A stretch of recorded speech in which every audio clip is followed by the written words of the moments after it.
주제 18은 동아시아 갈등을 넘어 평화로 나아가다입니다. 일본의 역사 왜곡과 중국의 역사 왜곡 문제, 그리고 그러한 문제를 해결하기 위한 노력에 대하여 서술하였습니다. 지금까지도 현재 진행형으로 이루어지고 있는 문제인 만큼 실제 사례와 연관을 지어보고 갈등 해결을 위한 방안을 찾아보는 수업을 진행하시면 되겠습니다.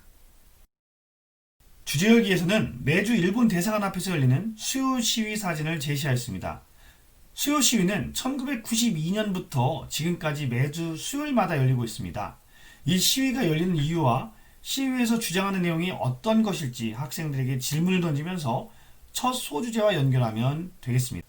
일본은 식민 지배를 어떻게 왜곡하고 있을까? 후쇼샤 등의 역사 교과서 왜곡 문제와 정치인들의 야스쿠니시사 참배 문제, 독도 영유권 문제, 일제강점기 강제징용 피해 보상 문제 등 현재 문제가 되고 있는 일본의 역사 왜곡 문제에 대하여 설명하겠습니다. 강제징용 피해 보상 문제는 요 근래 일어난 한일 간 무역 분쟁과 관련된 문제라는 것도 함께 설명할 수 있을 것 같습니다.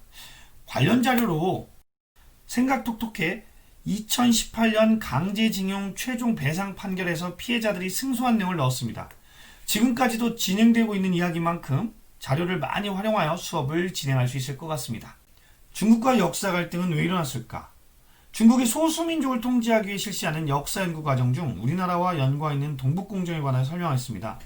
동북공정으로 인하여 우리나라의 고대사가 왜곡되고 있다는 점에 유념하고 지금까지도 동북공정은 계속 이루어지고 있다는 사실을 주지하면서 수업을 하시면 좋을 것 같습니다. 역사 갈등 극복을 위해 어떻게 노력하고 있을까? 동아시아 역사 갈등을 극복하기 위해 정부와 민간 차원에서 어떤 노력을 전개하고 있는지를 설명하겠습니다. 2000년 여성 국제전범 법정을 열어 국제사회 차원에서 일본군 위안부 문제에 대한 진실을 규명하기 위한 활동을 하였고 지금까지도 이러한 노력은 계속되고 있습니다.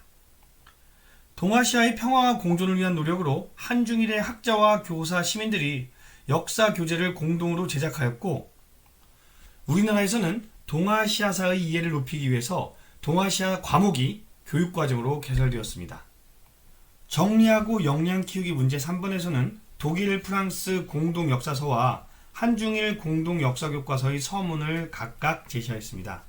역사 갈등을 해결하기 위해 공동 역사교과서를 발매한 두 사례를 통해 어떠한 목적으로 이 교재를 발간하였고 어떤 차이를 보이고 있는지 토론하도록 구성하였습니다.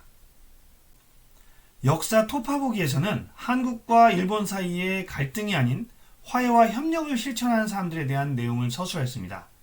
일본인을 구하다 목숨을 잃은 이수연 씨와 근로정신대 할머니를 도운 일본인, 그리고 동아시아 역사 체험 캠프에 참가한 학생들의 이야기를 통하여 한국과 일본이 앞으로 나아가야 할 방향에 대하여 학생들과 이야기하면 좋을 것 같습니다. 이상으로 주제 18 수업 나눔을 마치도록 하겠습니다.